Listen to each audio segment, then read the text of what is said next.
মৃত্যুর বছরে জন্ম চিনতে পেরেছিলেন পূর্বজন্মের স্ত্রী। নিজের খুনিদেরও নাকি চিনিয়ে দেন জাতিস্বর। দর্শক, হোয়াট দ্য ওয়ার্ল্ডের আজকের পর্বে স্বাগত জানাচ্ছি আমি মুজাহিদুল ইসলাম। আজকের পর্বে আপনাদেরকে জানাবো এমন একটি অদ্ভুত ধরনের গল্প যেটি 1983 সালের 11ই ডিসেম্বর উত্তরপ্রদেশের আগ্রা থেকে প্রায় 13 কিলোমিটার দূরে অবস্থিত বীর গ্রামে টিটুর জন্ম। সেখানকার এক হাসপাতালে জন্ম হয় তার। জাতিস্বর এই শব্দ শুনলে বাঙালির মনে পড়বে সত্যজিৎ রায়ের সোনার কেল্লার মুকুলধর কিংবা সৃজিত মুখোপাধ্যায়ের জাতিস্বরের কুশল হাজরার কথা। সৃজিতের ছবিতে জাতিস্বরের ভূমিকা অভিনয় করেছিলেন প্রসেনজিৎ চট্টোপাধ্যায় এবং সোনার কেল্লায় কুশল চক্রবর্তীর জন্ম মৃত্যু মানুষের হাতে থাকে না। বেশিরভাগ সময় জন্ম মৃত্যু নিয়ে অনেক লোকগাথা প্রচলিত রয়েছে। গ্রামে গঞ্জে দেশ বিদেশে প্রায়ই শুনতে পাওয়া যায় কেউ তার আগের জন্মের সমস্ত ঘটনা অনর্গল বলে দিচ্ছে। কেউ বা বলে দিচ্ছেন তিনি কখন কিভাবে শেষ নিঃশ্বাস ত্যাগ করেছেন। তাদেরই জাতিস্বর বলা হয়। কেউ এসব কথা সত্যি বলে ধরে নেন। অনেক ধর্মে পুনর্জন্মে বিশ্বাসী লোকজনকে দেখতে পাওয়া যায়, যদিও এই পুনর্জন্মের কোনো বৈজ্ঞানিক প্রমাণ এখনও অবধি পাওয়া যায়নি। লোকগাথা অনুযায়ী গৌতম বুদ্ধ নাকি তার আগের জন্মের কথা বলতে পারতেন, যেগুলো জাতকের গল্প নামে পরিচিত। বিগত জন্মের এমন এক ঘটনার সঙ্গে মহাত্মা গান্ধীর নামও জড়িয়ে রয়েছে।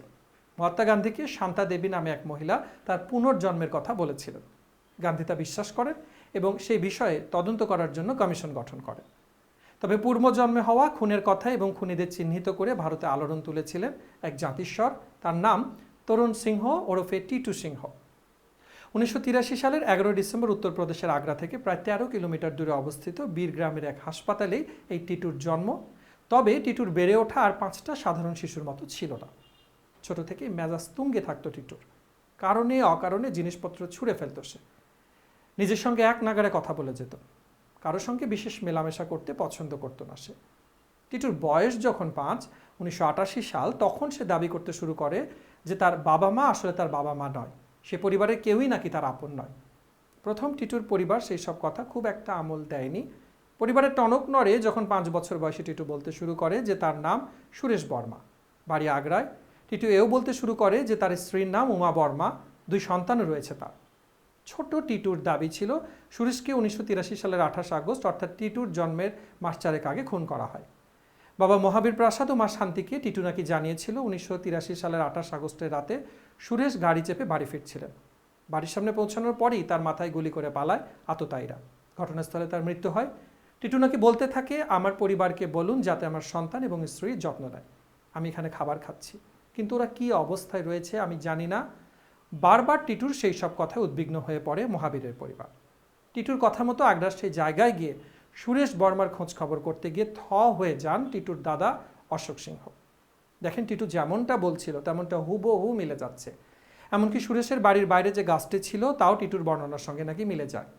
অশোক খোঁজ লাগিয়ে জানতে পারেন সত্যিই খুন হয়েছিলেন সুরেশ। তার স্ত্রী সন্তান সহ পুরো পরিবার এখনও ওই বাড়িতেই থাকেন। এরপর সুরেশের পরিবারকে সব কথা জানান অশোক। তারাও অশোকের কথা শুনে হতবাক হয়ে যান। বাড়ি ফিরে টিটু এবং তার বাবা মাকে নিয়ে আবার সুরেশের বাড়ি যান অশোক। সুরেশের বাবা মাকে দেখে তাদের জড়িয়ে ধরে টিটু। জড়িয়ে ধরে উমা এবং তার সন্তানদেরও। তাদের সকলের খোঁজ খবর নেওয়াও শুরু করে। সুরেশের প্রিয় গাড়ির খোঁজও নাকি করেছিল সে। এরপর টিটুকে সুরেশ সংক্রান্ত একের পর এক প্রশ্ন করে সুরেশের পরিবার।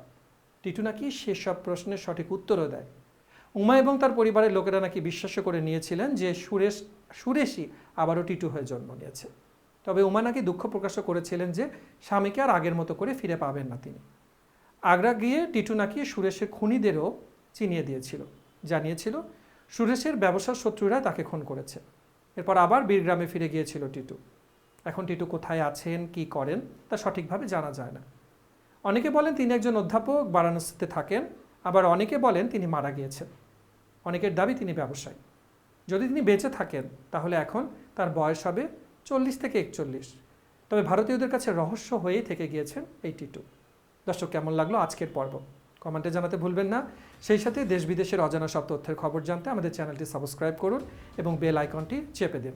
ভালো থাকুন, প্রতিদিন অন্তত একটি ভালো কাজ করুন। ধন্যবাদ সবাইকে।